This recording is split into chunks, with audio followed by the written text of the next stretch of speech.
नमस्कार, मिडकैप मसाला में आपका स्वागत है। आपके साथ मैं हूं अभिषेक सत्यव्रतम और इस वक्त बाजार की हालत बहुत ही नाजुक है। लगातार पांचवें सत्र में बाजार में बिकवाली हो रही है और एक एक करके सारे के सारे सपोर्ट्स हो रहे हैं धराशायी। आज इंट्राडे में थोड़ी देर पहले निफ्टी ने 24,100 के नीचे भी गोता लगा दिया, यानी कि अगर आप 26,200 के ऊपर के रिकॉर्ड हाई से जोड़ेंगे तो करीब करीब 2,000 पॉइंट से ज्यादा की गिरावट आ गई है निफ्टी में, यानी कि 8 से 8.5% के आसपास बाजार टूट चुका है। निफ्टी बैंक का भी आज अहम सपोर्ट टूटा है 51,000 का, और अभी फिलहाल हम देख रहे हैं कि 1,000 अंकों के आसपास की भारी भरकम गिरावट है। 50,600 के नीचे आकर निफ्टी बैंक कारोबार कर रहा है। आज 264 शेयर तेजी के हैं और उसके मुकाबले 2300 शेयर गिरावट वाले आज बाजार में दिखेंगे। अब ITC, HUL, Nestle, Britannia, Asian paints, ये कुछ शेयर्स हैं कंजम्पशन में जहां पर निवेशक थोड़े शिफ्ट हो रहे हैं, यानी कि सेफ्टी की तरफ जा रहे हैं। इनको कहा जाता है डिफेंसिव। कुछ फार्मा शेयर भी इसमें हैं, जैसे कि सन फार्मा, ये शेयर लगातार मजबूत है। आज भी निफ्टी का ये सेकंड टॉप मोस्ट गेनर है, 0.25% के आसपास की मजबूती है। आईटीसी चल रहा है नतीजों के चलते, क्योंकि वॉल्यूम ग्रोथ के नंबर आईटीसी में ठीक ठाक आए हैं और शेयर ऊपरी स्तरों से थोड़ा करेक्ट भी हो गया था।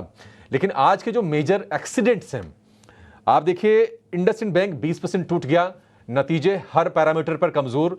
ब्रोकरेजेस ने शेयर को डाउनग्रेड भी किया है और लगातार ये गिरावट का शिकार भी हुआ है शेयर इंडसइंड बैंक का। डिक्सन टेक, नतीजे इसके अच्छे आए थे लेकिन ये शेयर टूट गया क्योंकि ब्रोकरेज ने जो टारगेट दिए हैं इसके भाव के आसपास ही है, ज्यादा अपसाइड की उम्मीद नहीं है। मार्जिन को लेकर थोड़ा सा प्रेशर आया है, 4% से घटकर 3.7% का मार्जिन आया है डिक्सन टेक का।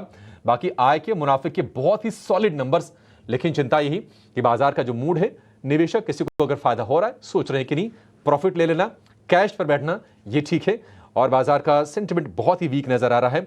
इंडिया विक्स एक और इंडिकेटर है, आज 15 के पास पहुंच गया इंडिया विक्स, और 15 के ऊपर अगर निकलेगा तो बाजार की चिंताएं थोड़ी सी और बढ़ेंगी। 15 से 35 ऐसा ये रेंज होता है, तो 6.5% का उछाल है और बाजार को कहीं ना कहीं दर्द ये भी दे रहा है।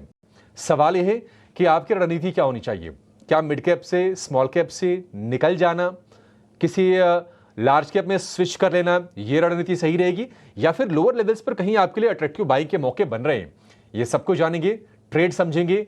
निफ्टी में आपको क्या करना है अगले 3 घंटे में, चूंकि आज हफ्ते का आखिरी कारोबारी सत्र है, अगले हफ्ते हमारी एक्सपायरी पर नजर होगी, तो ये सब कुछ आपके लिए हम अगले आधे घंटे में लेकर आएंगे। लेकिन पहले मिड कैप का शो है, तो मिड कैप का मेगा एक्शन क्या है जरा ये देख लेते हैं, उसके बाद एक एक करके सिलसिलेवार ढंग से हम आगे बढ़ने वाले हैं।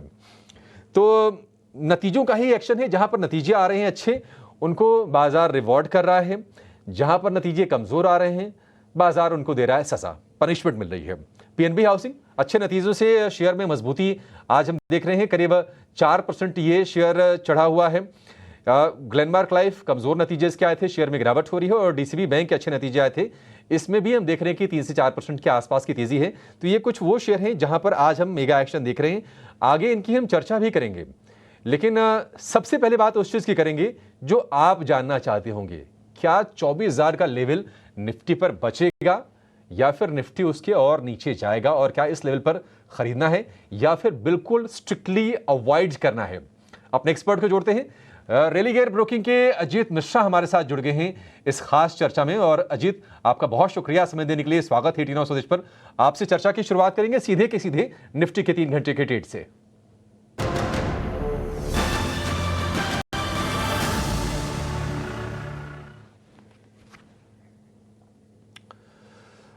अजीत, हम 24,300 पे सोच रहे थे कि शायद बाजार एक ब्रीदर लेगा, बट माहौल बड़ा नेगेटिव हो रहा है। एफआईज की सेल ऑफ थमने का नाम नहीं ले रही है, नतीजे बहुत सपोर्ट कर नहीं पा रहे हैं बाजार को, और त्योहारों का मौसम भी फीका है। मैं एक डेटा देख रहा था कि पिछले 10 दिवाली में ना ये दिवाली सबसे खराब रही है, अगर हम प्री दिवाली, अगर 1 महीने का मार्केट का मूव देखेंगे तो। अभी आप जरा 3 घंटे का हमें डायरेक्शन दीजिए, क्या 24,000 खतरे में आज है या फिर 24,100 के आसपास थोड़ा समय बिता के बाजार थोड़ा मोड़ा बाउंस देगा? शुक्रिया अभिषेक।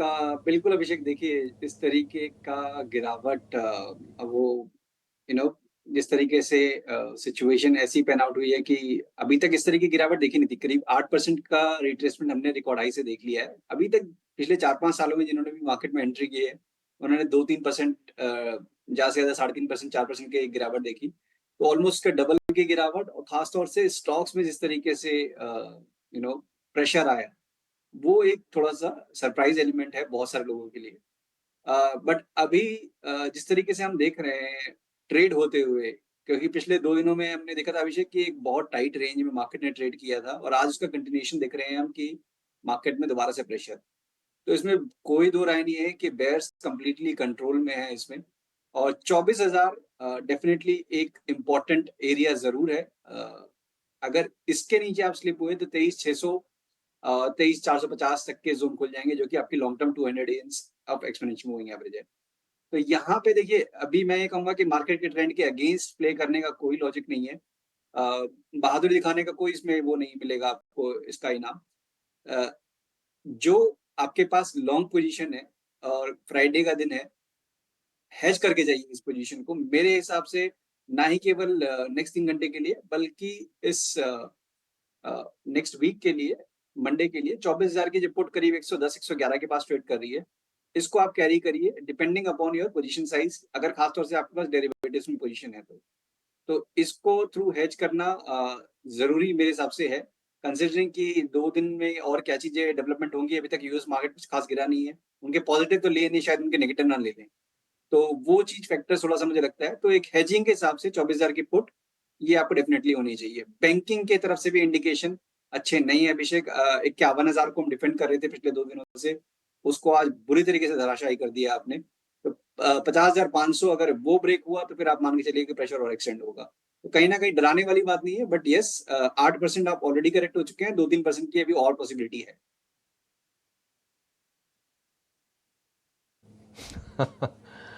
ठीक है, डराने वाली बात नहीं है, लेकिन लोग डर तो रहे हैं ना अजीत जी।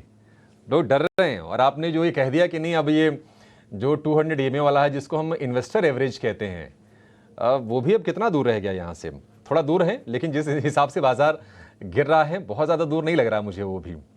लेकिन हाँ, निफ्टी बैंक ने आज ज़्यादा निराश किया है। मतलब निफ्टी तो कमज़ोर था ही, निफ्टी बैंक की कमज़ोरी ने ज़्यादा भरोसे को शेक करने का काम किया है। और निफ्टी बैंक 935 अंक इस वक्त नीचे है, और निफ्टी की गिरावट बढ़ के हो गई है करीब करीब 300 अंकों के आसपास की। तो बाजार में वीकनेस बनी रहेगी। 50-500 अगर टूट जाता है अगर क्लोजिंग बेसिस पर निफ्टी बैंक में, और बिकवाली बढ़ेगी, तो कम से कम एक जो कहते थे ना कि पिलर ऑफ स्ट्रेंथ जो थी, वो भी उसमें भी दरार आनी शुरू हो गई है, और वह है निफ्टी बैंक। चलिए, बाजार के लिए चिंताएं क्या हैं? क्योंकि बेयर्स का दबदबा, बेयर्स का ग्रिप बढ़ रहा है, चिंताओं की चक्रव्यूह में बाजार है। हम आपको ग्राफिक्स के जरिए दिखा भी रहे थे कि बाजार के लिए चिंताएं क्या क्या हैं। एफआईज की बिकवाली है, कमजोर नतीजे हैं, डिमांड की चिंता है, त्योहारी सीजन में डिमांड नहीं आ रही है। चीन वाला प्रॉब्लम ऑलरेडी है, क्योंकि वहाँ के बाजार धीरे धीरे करके अभी भी चढ़ रहे हैं। हालांकि वहाँ पर भी चिंताएं हैं, वहाँ की अपनी दिक्कतें हैं, बावजूद इसके वैल्यूएशंस वाला फैक्टर वहाँ उनके पक्ष में है। और बाजार यहाँ से हम देख रहे हैं कि निवेशक बाजार से फंड्स निकाल के वहाँ पर डिप्लॉय कर रहे हैं। तो ये सारी चिंताएं हैं।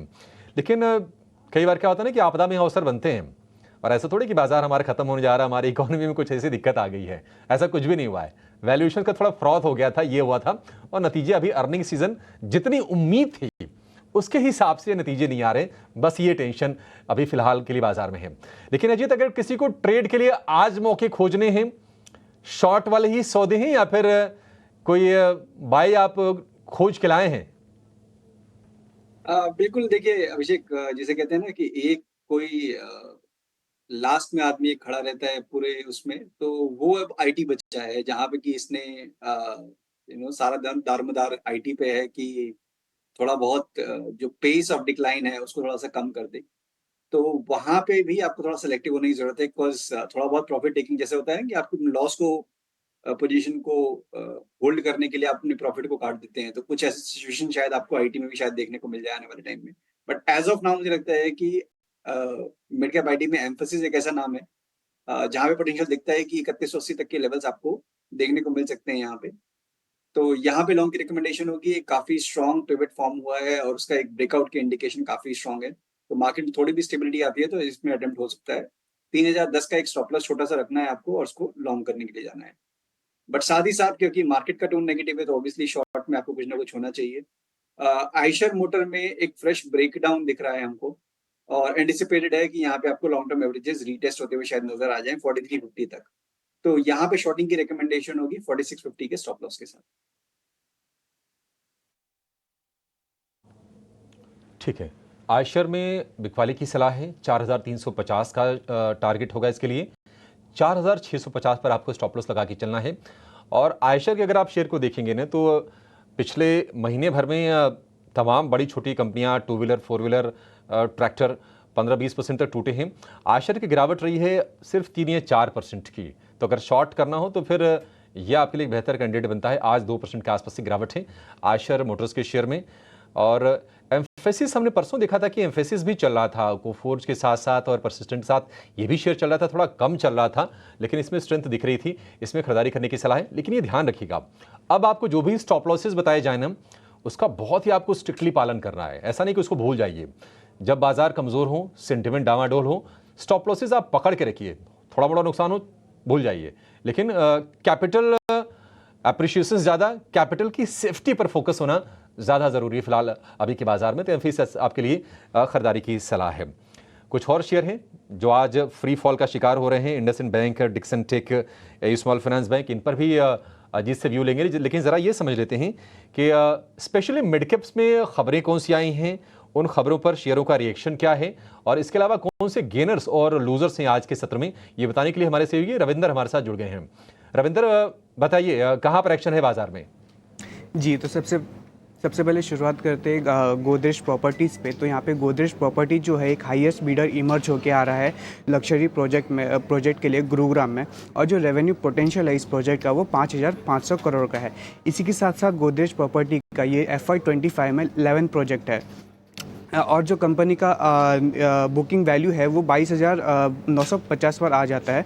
अगर बात करें कंपनी का बिजनेस गाइडेंस डेवलपमेंट में, तो कंपनी ने जो पहले 20,000 का गाइडेंस दिया था वो अभी सरपास हो चुका है। अगर बात करें मिड कैप गेनर्स की, तो मिड कैप गेनर में जो है ओरेकल फाइनेंशियल सर्विस, जिसमें हमें आज थोड़ी सी बिकवाली बाइंग देखने को मिली है। मैक्स हेल्थ केयर, IHCL और स्कॉट कोबोटा और कोफर्ज में हमें जो है थोड़ी सी बाइंग देखने को मिली है। अब बात करते हैं मिड कैप लूजर्स की, तो मिड कैप लूजर्स में जो डिक्सन टेक, यहाँ पे हमें जो है सेलिंग देखने को मिल रही है। इसी के साथ MRPL, AU small finance bank, BSE और HPCL, इन स्टॉक में हमें जो है बिकवाली देखने को मिल रही है।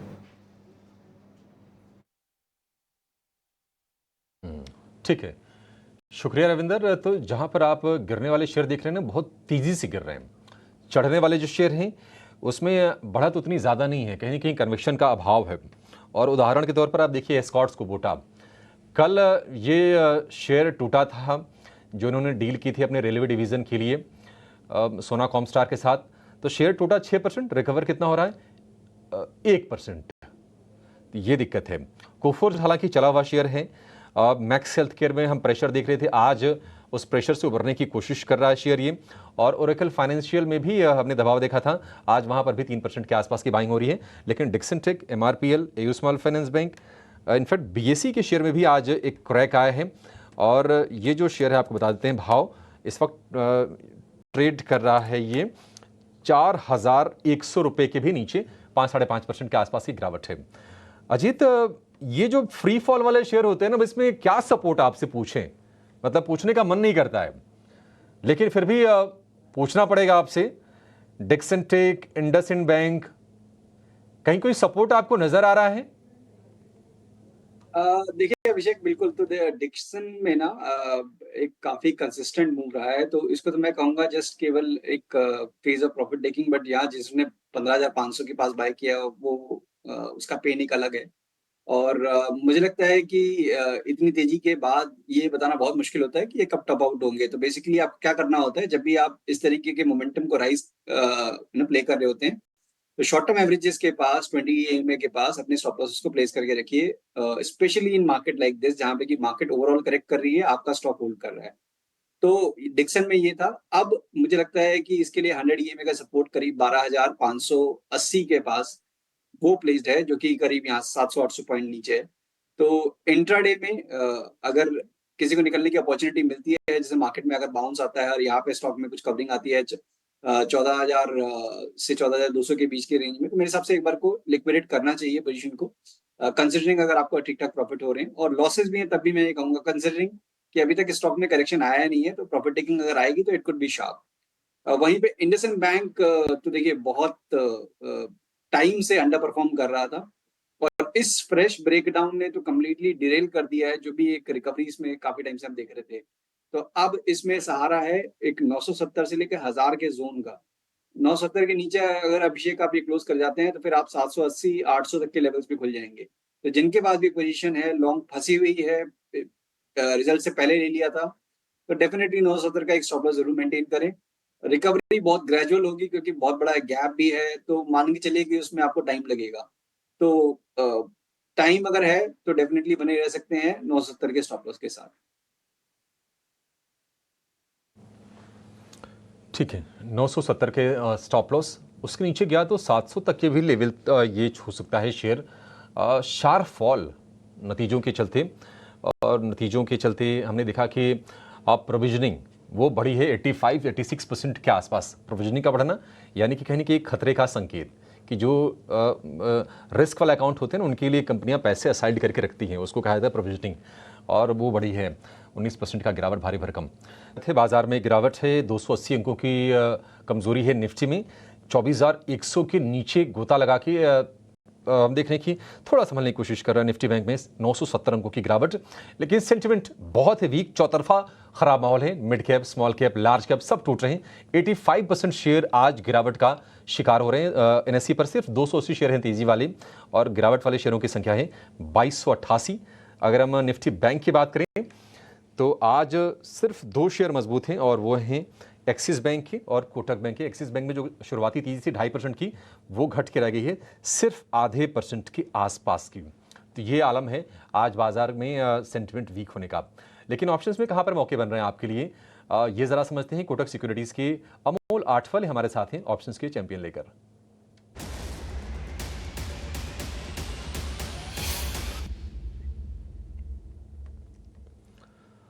अमोल जी, बहुत शुक्रिया आपका समय देने के लिए। स्वागत है आपका टीना स्वदेश पर।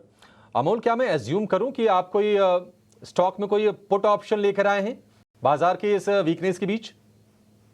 अभिषेक जी नमस्ते। आई थिंक पुट ऑप्शन तो नहीं लग रहा है क्योंकि मार्केट काफी ओवरसोल्ड है और आज भी ऑलमोस्ट 300 पॉइंट डाउन है।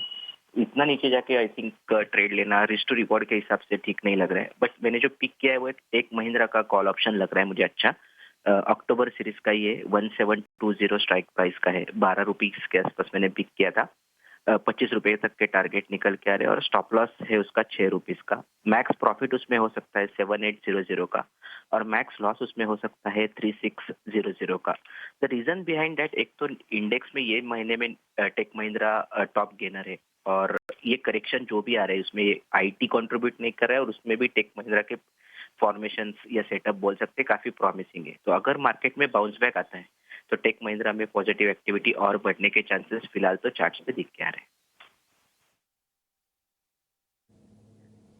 ठीक है, वही हम चर्चा भी कर रहे थे कि एक एक करके सभी के सभी धुरंधर धराशायी हो गए हैं। एक महारथी, एक जो स्तंभ है मजबूती से टिका है, वो है आईटी का, और वहाँ पर आपके लिए कुछ कुछ खरीदारी के सौदे आ रहे हैं। टेक महिंद्रा, अगर हम बीदी ने आईटी देखेंगे तो ये स्टॉक ठीक रहा है, बढ़िया से परफॉर्म करके दिया है।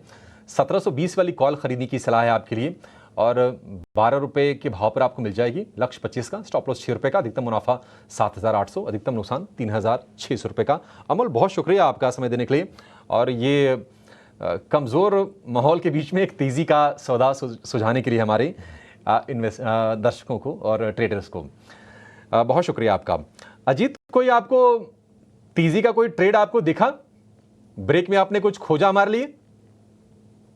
देखिए अभिषेक, आप जितनी बार मुझे कहेंगे तेजी देखने के लिए तो मैं आईटी के पास चला जाऊंगा, बिकॉज उससे ज्यादा स्ट्रेंथ मैं इसके लिए बोल रहा हूँ बिकॉज अगर आप इंडेक्स को देखेंगे तो इस वीक में आप 3% डाउन है और आपका Nifty IT index flat close हो रहा है। तो बेसिकली ये रिलेटिव स्ट्रेंथ ही है जो कि बचाता है, और या फिर कहते हैं आउट परफॉर्मेंस जब भी मार्केट में रिकवरी आएगी तो इसमें आपको देखने को मिलेगी। तो वहां पे जो सबसे बड़ा नाम उनमें से एक टीसीएस का। टीसीएस में देखिए, अगर आप देखेंगे तो पिछले 3-4 दिनों में अपने लॉन्ग टर्म एवरेजेस के पास ही ये कंसोलिडेट कर रहा है। उसको ब्रेक जरूर किया है इसने, बट वहीं पे ये होल्ड कर रहा है। तो 4000 का एक बेस बेसिकली ये फॉर्म कर रहा है। मुझे लगता है कि पुल बैक के लिए करीब 4250 तक के पुल बैक के लिए उसकी तैयारी है। तो रिस्क रिवॉर्ड एक अच्छा है, यहाँ से मेरे को ₹50 जाने के लिए हैं, करीब ₹200 आने के लिए हैं। तो टीसीएस एक ऐसा कैंडिडेट है। दूसरा अगर नाम करें जो कि थोड़ा-सा हाई बीटा काउंटर है पिरामिड एंटरप्राइज़ का, तो इसमें भी अगर आप देखेंगे तो ये काफ़ी ज़्यादा स्ट्रेंथ दिखा रहा है पिछले करीब 7-8 हफ्तों से। तो जो गिरावट के केस में इसने कुछ खास गिरावट दिखाई नहीं है। टाइटली रेंज को होल्ड कर रखा है, करीब 1120 से लेकर 1000 की एक रेंज है। अभी हाल-फिलहाल में उसने लोअर बैंड को रीटेस्ट करने के बाद वहाँ से रिकवरी दिखा रहा है। तो मुझे लगता है जब तक कि 1000 का लेवल होल्ड है, तब तक एक पोटेंशियल रहेगा कि मार्केट की रिकवरी में आपको 1250 से लेकर 1300 तक के लेवल्स भी शायद दिख जाएँ। तो यहाँ 1000 का एक स्टॉप लॉस के साथ जो एग्रेसिव ट्रेडर्स हैं, उनके लिए ये, अदरवाइज़ आपको टीसीएस प्रेफर करनी चाहिए। ठीक है, एग्रेसिव ट्रेडर हैं तो पिरामल, आपको ट्रेड करना ही है तो टीसीएस, और अगर आपका कन्विक्शन, आपका कंफर्ट अलाउ नहीं कर रहा है तो मत ट्रेड कीजिए। ये भी कई बार अच्छी स्ट्रेटजी होती है। No trade is a good trade. क्यों? क्योंकि अभी ना सेंटिमेंट वैसा नहीं है। आप हफ्ते दिन 2 हफ्ते महीने भर अगर नहीं भी पैसे बने, बाजार ने काफ़ी पैसे बना के दिए हैं लोगों को, तो ठीक है, नहीं बनते कोई बात नहीं, थोड़ा सा साइडलाइन बैठिए, देखिए बाजार में, उसके बाद मौके मिलेंगे। कहीं बाजार जा नहीं रहा है, लेकिन निवेश वालों के लिए मौके हमेशा रहते हैं, और ख़ास तौर से जब ऐसे मुश्किल समय होते हैं, जब स्टॉक्स में वैल्यू करेक्शन हो रही हो और स्टॉक्स टूट रहे हों, तो बढ़िया मौके बनते हैं। बल्कि ऐसा ही एक शेयर आपके लिए जानेंगे मिड कैप के मारुति के तौर पर।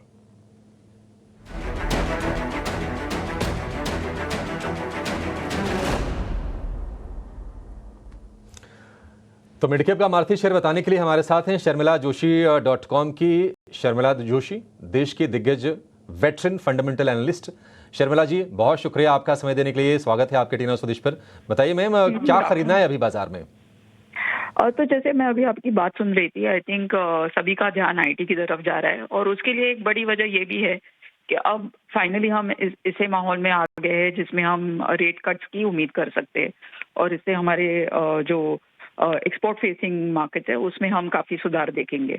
तो उसके चलते I think IT has come into focus. तो उसमें मुझे टाटा टेक काफी पसंद है।